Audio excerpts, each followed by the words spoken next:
All right. And then topic 7, we look at replacement, right? So we want to look at our replacement procedures. So what this means is that sometimes the agent might need to be involved, right, in helping the client replace a policy, right?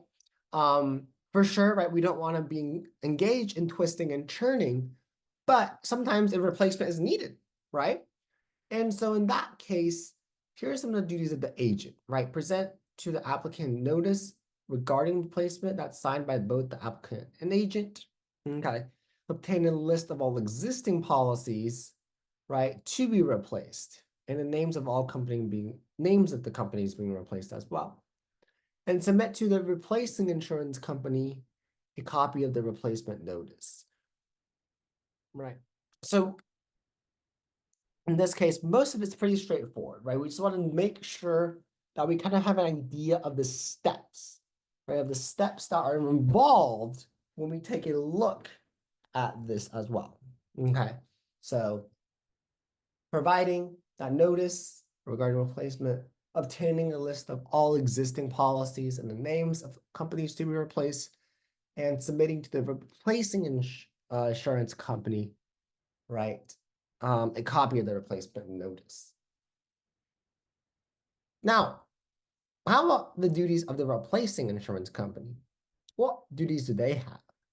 So first, right, it requires from the agent a list of the applicant's life insurance or annuity contracts to be replaced, and a copy of the replacement notice provided to the applicant, right? So this is what the agent would give, right? And so now they're receiving it from the agent. So basically the same as what we've basically just talked about, right, on the third bullet point there. Send each existing insurance company a written communication, right, advising of proposed replacement. Okay. And a policy summary and a ledger statement should also contain policy data on the proposed life insurance or annuity. Okay, so that should be included too. Okay.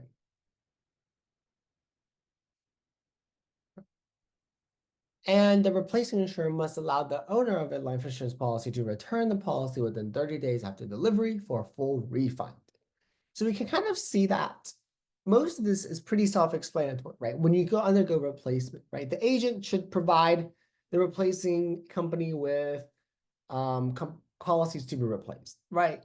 And the replacing insurance company should send existing insurance companies written communication, right? Of that replacement too, right? They should give them a notice too. Okay. So for most of this, I wouldn't memorize every word by word of what's on here, right? Most of it is pretty self-explanatory with how policy should be replaced, right? And on the exam, hopefully from there, we can just use kind of some common sense to select our best answer choice if they do have a question on that, right?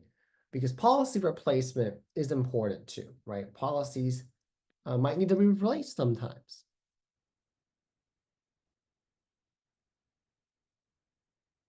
All right. So now I have a list of all of the important review questions that we want to make sure that we know. And so we want to ask ourselves, right? How many times is temporary license renewable? Right? Especially these questions, really, most of these questions focus on state-specific content. And that's what's important because you might want to go back to refer to that, right? A domestic insurer must be inspected after how many years, right? How many ethics hours are required? After how many years? What's the maximum liability, right? We mentioned that. When must insurable interest during the course of the application exist, right?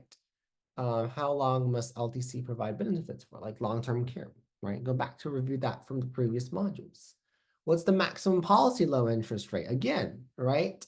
That's different between states. And I put that here to kind of make sure that you refer back to your pre-licensing class. How does the commissioner secure a role? Right? How many years does the commissioner serve for term, right? Know your UTPs, right? Unfair trade practices.